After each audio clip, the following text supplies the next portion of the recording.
So I want to talk for a minute in light of all the racial injustice things that have been going on lately. Something that I talk to all of my minority clients about, and something that is so important that every intern I've ever worked with gets trained in this as well. And that's the impact of minority experiences on mental health.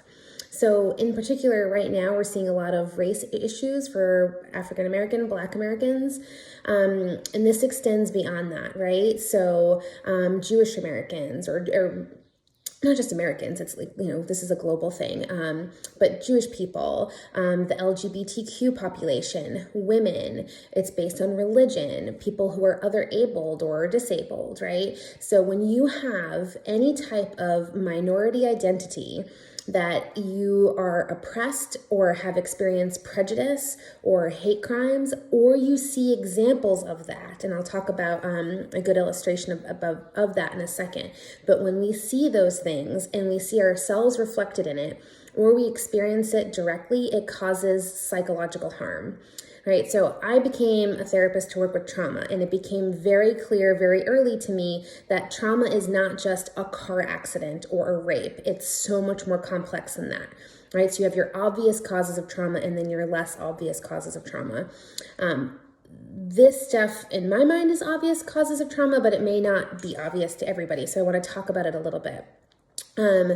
One of the trainings I've been doing lately is with Anita Mandley, and she talks about trauma from a multicultural perspective, right? So the trauma of First Nations and Native American people, the trauma of Black Americans, right? Again, these identities and the oppression that people have experienced and the impact that that has on mental health.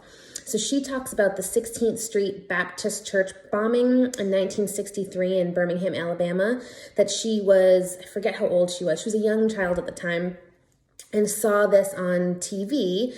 And because she saw that these four little girls who looked like her, they went to church the same way that she did that day, died, and from somebody that didn't know who they were, how that gets internalized is trauma, right? So seeing yourself reflected in other people that are being harmed causes trauma. So the effects of that on our mental health are so significant and too varied to get into today, right? Everything from substance use disorders, depression, anxiety, poverty, health issues, like it just is extensive. But it's important to know that it's very real. And what we don't want to do, we don't want to pathologize normal responses to abnormal events. This is something I say ad nauseum to clients and anybody that I'm training, because people will feel like they're crazy for responding to things the way they are. It is normal for your psyche to develop ways of coping with the stress around you. Whether or not those coping skills are healthy, they are survival tactics and you need them. Unless you were able to develop healthier ones or were taught how to develop healthier ones, you're going to find ways to survive. So that's one piece of it. And the other piece, again, is just the normal reactions to abnormal events. So again, witnessing hate crimes, witnessing police who are supposed to be protecting our populations, killing somebody of your race and in outright murder, that's going to impact our mental health. So it's really important to not be dismissive of those things. For therapists, it's really important for us to name and acknowledge and bring those pieces into the room. There is not a single minority identifying client that I will work with that we don't name that in some way, shape, or form, because it impacts us.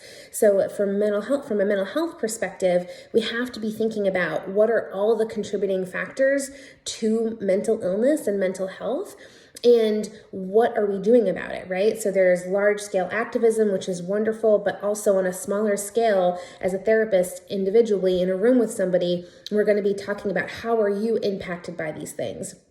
So at Virago Wellness, we advertise ourselves as what's called intersectional feminist therapists. So what does that mean? Intersectional feminist is basically taking into account all of those minority identities and how they impact mental health. So again, gender, race, religion, ethnicity, sexuality. I'm sure I'm missing some. Again, physical ability. I'm going for time over accuracy here, but all of those pieces and how they affect our mental health are going to be brought into treatment on an individualized level. And this is so important because we can't, when somebody comes in and they're feeling depressed or they're feeling anxious, if we don't actually identify the real root causes, we could be doing more harm than good. So this is very important on multiple levels.